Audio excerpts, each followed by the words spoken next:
En la primera lectura hablamos de Lamec, ¿cierto? ¿Quién me contradice? Nadie. Lamec. ¿Quién era Lamec?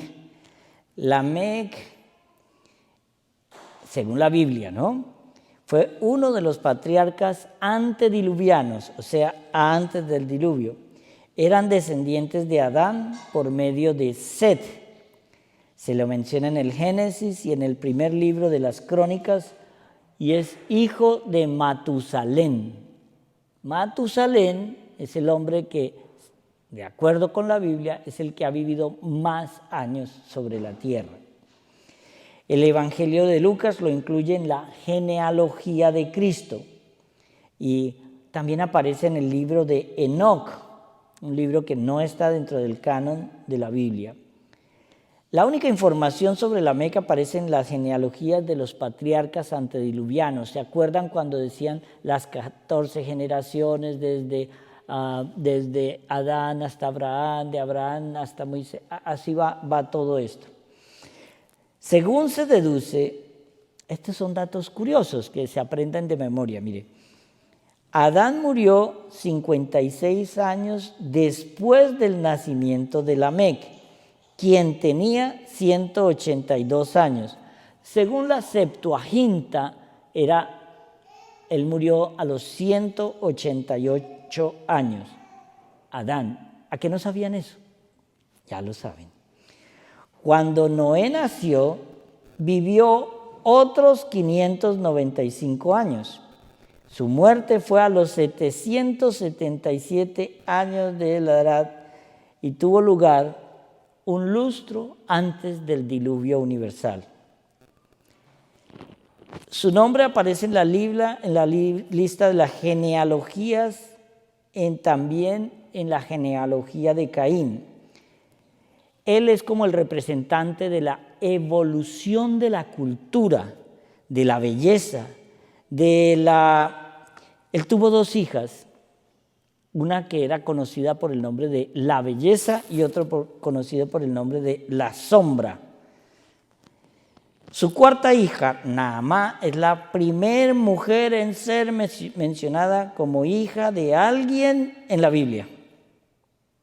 Pues antes en las genealogías siempre se ponía Pepito, hijo de Juan, Juan, hijo de Marcos, Marcos, hijo de Pedro, así, pero nunca se mencionaba a la mujer.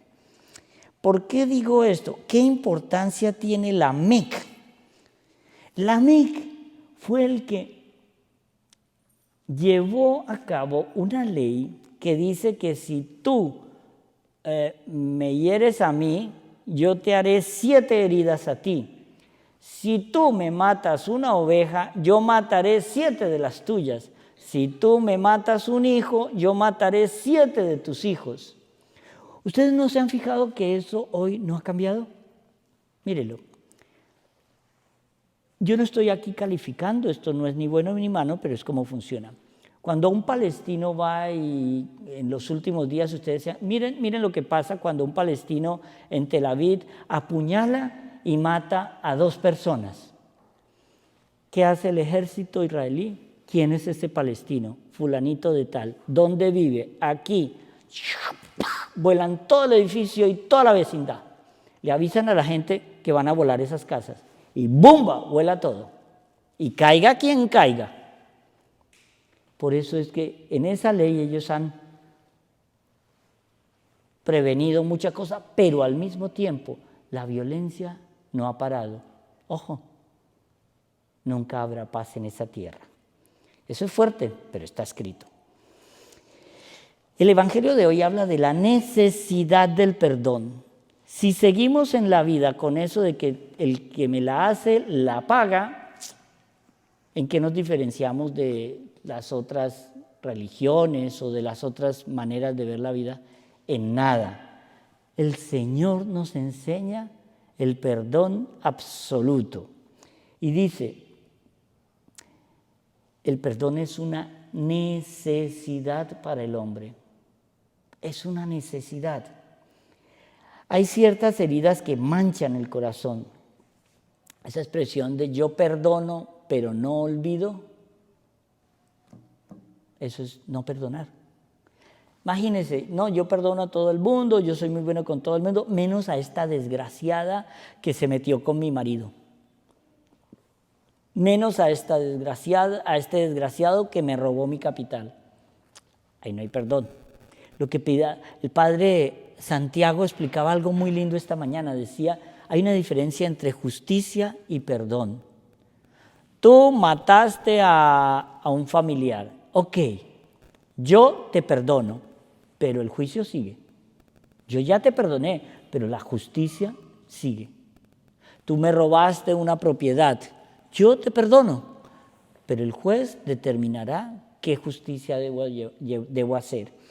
Y eso es bien interesante, ¿por qué? Porque para invertir la ley de Lamec, por eso está en la primera lectura, para cambiar eso, el Señor dice con la pregunta de Pedro, deberás perdonar 70 veces 7. Yo cuando era niño y mi mamá siempre me decía, ya le he dicho 1000 veces que no juegue con ese balón dentro de la casa. Yo siempre pensaba, ¿a qué horas cuenta cada vez que me lo dice? Pero eso quiere decir que me lo ha dicho infinitas veces, 70 veces 7. ¿Qué tal que el Señor nos dijera a nosotros, hijo, yo te perdono 70 veces 7? Ya estábamos mal, porque ya 490 pecados ya habíamos pasado la lista hace rato. Entonces, cuando Él le pregunta eso el Señor nos está llamando al perdón absoluto. ¿Qué hacía Él cuando iba camino al Calvario y los soldados romanos le pegaban, los judíos le tiraban piedras, el otro le lanzaba latigazos, patadas, escupitajos? ¿Qué hacía? Señor, perdónalos, porque no saben lo que hacen. Cuando nosotros entendemos esto, entendemos cuando Él empieza a hablar de la parábola. Mire, en el griego koiné no habla de 10,000 monedas de oro, sino habla de lo que le perdonó el Señor al esclavo. Eran 164 toneladas de oro. Ustedes se imaginan, ¿saben lo que es una tonelada, no? Mucho oro. O sea, en un container creo que caben 2 toneladas. Eran como 80 y pico de containers cargados de oro. Eso le perdonó. En otras palabras, ese esclavo no tendría jamás cómo pagar esa deuda. Jamás él iba a pagar esa deuda. Era una deuda impagable. Eso es interesante. En cambio, Él lo perdona y le perdona la deuda. Pero cuando viene, lo que le debía el otro eran 30 gramos, o sea, una monedita de 25 centavos de oro. Eso era todo lo que le debía. Y este lo coge y lo levanta. Para nosotros, ¿qué significa eso hoy? Que no estamos perdonando. Cuando el Señor nos llame a cuentas y te diga, ven acá, préstame tu reglita del perdón. Y no, la reglita del perdón no es así, sino es chiquitica. Ok, la vamos a utilizar contigo. Estaríamos en lío, ¿cierto? Entonces es mejor perdonar. Es una regla de 3 simple. ¿Para qué me voy a fregar yo por no perdonar?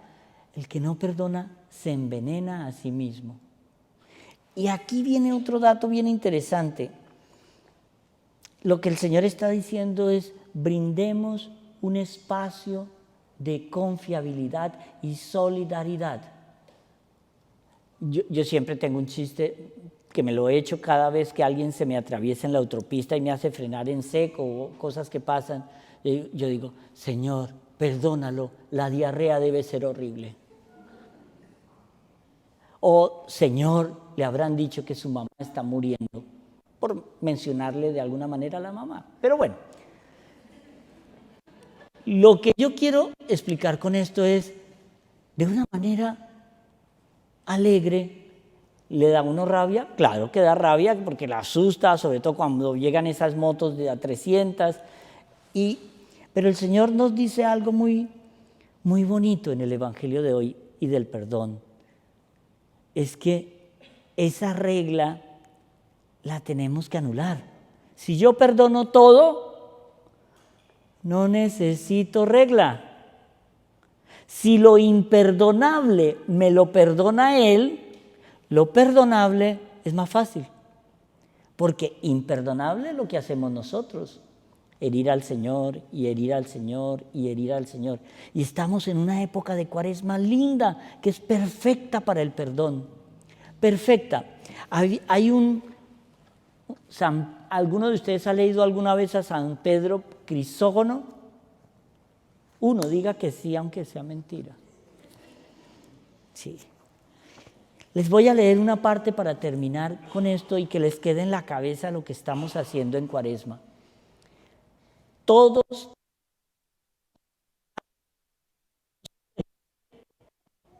¿Se acuerda la historia de la viejita que no tenía enemigos? Que yo se las cuento aquí cada rato. Digan sí, no. Bueno, esa viejita no tenía enemigos, no porque ella quisiera, sino porque el Señor se los quitó. Es diferente. Pero San Pedro Crisólogo decía algo bien lindo. Lo voy a leer porque no me quiero. Mire, ¿sabe qué? Si no han puesto atención hasta ahora sí, abran los ojos, respiren y escuchen. 3 son hermanos. Para entender este sermón, dice, 3 son hermanos, los resortes que hacen que la fe se mantenga firme, la devoción sea constante y la virtud permanente. Hasta ahí entendieron, ¿no? Ok. Para el único que no entendió. 3 son los resortes que hacen que la fe se mantenga firme, la devoción constante y la virtud permanente. Estos resortes son la oración, el ayuno y la misericordia. Porque la oración llama, el ayuno intercede y la misericordia recibe. Oración, misericordia y ayuno constituyen una sola y única cosa y se vitalizan recíprocamente. El ayuno, en efecto, es el alma de la oración y la misericordia es la vida del ayuno. Que nadie trate de dividirlos, pues no pueden separarse. Quien posee uno solo de los 3, quien posee solo uno de los 3, si al mismo tiempo no posee los otros, no posee ninguno. Por tanto, quien ora, que ayune. Quien ayuna, que se compadezca, que preste oídos a quien le suplica, aquel que al suplicar desea que se le oiga, pues Dios presta oído a quien no cierra los suyos al que le suplica. Volvemos aquí a lo mismo. Así como tú trates el perdón con otros, el Señor te escuchará a ti. Por más que perfeccione su corazón, purifique su carne, desarraigue los vicios y siembre las virtudes, como no produzca caudales de misericordia, el que ayuna no cosechará fruto alguno. Para que no pierdas a fuerza de guardar, recoge a fuerza de repartir. Al dar al pobre, te haces limosna a ti mismo, porque lo que dejes de dar a otro, no lo tendrás tampoco para ti. Si tú no perdonas, el Señor no te perdonará. Amén.